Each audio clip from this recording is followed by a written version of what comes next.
ایمل ولی خانه او فضل الرحمن تاسې نه ولې عمران خان 2023 انتخابات په پاکستان کې دنه وګټل او خصوصا په پښتونخوا کې؟ ځکه که موږ ایمل ولی خان ته ګورو، یو افغان دی او پښتون دی، د فخر افغان باچا خان بابا د فامیل نه دی، دومره زړه پارټي او سي مهربانه په خپله پښتنه خاوره ده نه عمران خان وټونه ګټي سیټونه ده نه ګټي. او بل فضل الرحمن ته خو د 12 لکو علماو مشر په لکاو نه په میلیونهاو شاګردان په پښتونخوا کې لري، نو څنګه چې تا په عمران خان باندې د کفر ټاپه لګوله چې دا د یهودو نسواراو او دا یهود دی او د هغې برنامه دلته په پاکستان کې په مخ کې وړي، څنګه یې دا نه وګټله؟ په فضل الرحمن شاګردان دي شو، علما دي شو 12 لکه.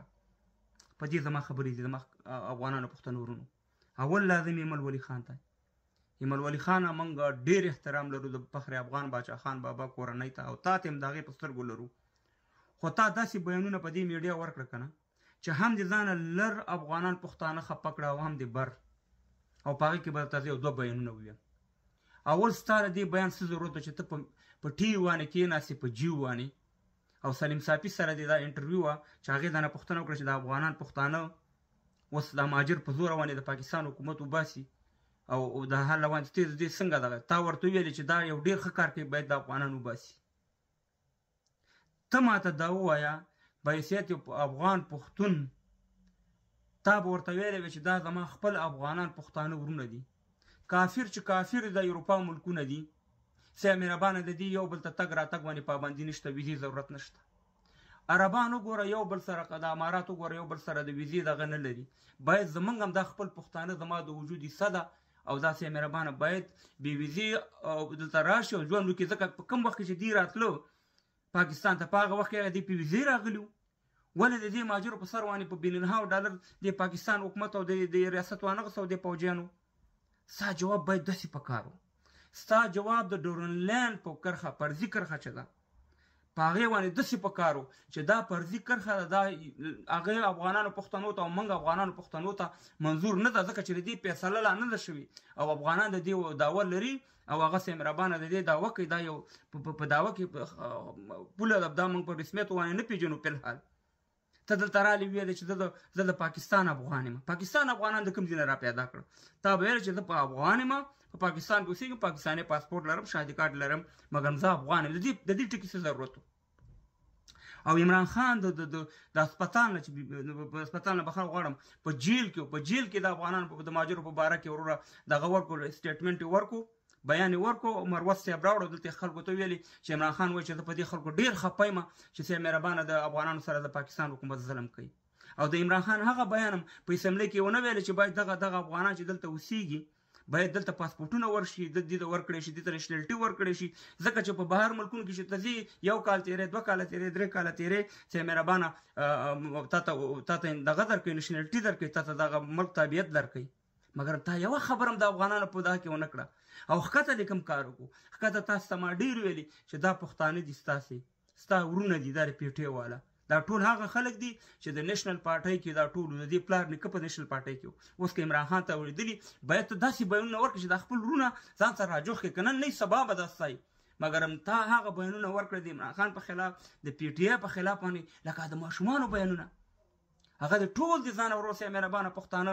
د ښکته وطن خفه کړه، د پورته خو دې خفه کړه، ښکته دې هم خفه کړه. نن ستا یاد دا ده چې سه مهربانه هغه د شکست یې وخوړه، ورور سه مهربانه هېڅ شی دې ونه ګټل، په خپل کور کې دغه ونه ګټلو، سیټ ونه ګټلو. او زه په دغه باندې ډېر خفه یم، د حیدر هودي باندې ډېر خفه یم، د پخوانی وزیر اعلی چې و د خیبر پښتونخوا، ځکه یو خدمت یې کړی و، مګر هماغه هم وګوره اقرب لاړ، خپله دغه یې پرېښوده، خپل عهده یې پرېښوده. او زه راځم فضل الرحمن ته. فضل الرحمن شرم درته پکار دی، مرګ درته پکار دی چې تا نه عمران خان وټونه ګټي. فضل الرحمن تا خو ویلی چې عمران خان د یهودو نسواراو ایجنټ دی. اول ته دې خبرې ته سوچ وکړه چې تا هغې ته یهود نسوارا وی عمران خان ته، نو ته پوه شه چې ته ټول د دې پی ټي آی والا ته یهود نسوارا وی. تاسې دا د کفر په ټاپو په نوم، دا د خوبونو په نوم باندې 15 کاله دا پښتانه افغانان وغولول، دا مسلمانان هم وغولول. منګه پیغمبر وای خوب کې لیدلی، پیغمبر چې څوک خوب کې وګوري هغه خبره بیا رښتیا کېږي، دروغ کېږي نه، مګر هم تاسې د دروغ د انتخاباتو د لارې او د خپل مقصد د لارې چې اسلام آباد پارلمان ته ځان ورسو، څومره دروغ هم په دې میډیا وویلي، څومره منافقت هم په دې میډیا وکړو او تاسې ما پېژندلي یاستئ غلامانه ته د هغه د امریکې ایجنټ یې د هغه د یهودو ایجنټ یې چې قسم په خدای چې ستا نه به یو ایجنټ هم دومره نه لکه تاسو څومره موږ ته معلومات دی چې ته امریکایانو سره په اسلام آباد کې کښېنې او د یهودو سره کښېنې ټول ریکارډ دی خلکو ته معلوم دی ته دلته رانې په بي بي سي کې دي د افغانستان باندې د جهاد فتوا ورکړه که داسې فتوا دلته ورکړم دا حکومت ما نیسي مګر دې ونه نیوي دا ثبوت ده چې ته د یهودو او د نسوارو د دې خلکو ایجنټ دی او نن دې وکړه ته چې په خپل ذکر شکست وخوړو په خپل حالت باندې شرم وکړه چې تاسې وایئ چې موږ د 12 لکه علماو مشر دی او په میلیونها ته شاګردان لري خو په ضمن کې ته هېڅ شی نه یې تاسې ټول دروغجن یاستئ د اسلام په نوم د ګیرې په نوم د پړګي په نوم باندې پښتانه افغانان ټول وجنګول دا نن چې د پښتنو بد حل دی دا ټول ستاسې د لاسه ټول ستاسې د دې غلط سیاست د لاسه چې یو یې د نشنلیزم په نوم کوئ بل یې مهربانه د اسلام په نوم کوئ هغه پښتانه د نه ټول ناراضه دي او ټول که په لر کې دي که په بر کې دي په تاسې باندې بد وایي او تاسې بد یې راځئ ولې خپل ګریوان کې هم سوچ وکړه نن چې شو ستاسې علما نن چې شو ستاسې شاګردان شرم درته پکار دی باید پس د دې نه ته میډیا ته راښکاره نه شي په غلامانه شرم درله پکار دی چې تا د یهودو او نسوارو ټاپه پې لګوله همغه سړي دنه وټونه وګټل د نر غونته کې په جیل کې ناست په جیل کې او تا ځان سې مهربانه په جلسو کې څه رقم خبرې وکړې او لاړې همغه زیرو وي او زیرو شوي په الله سره همدغه خبرې زما دې دواړو ته خدای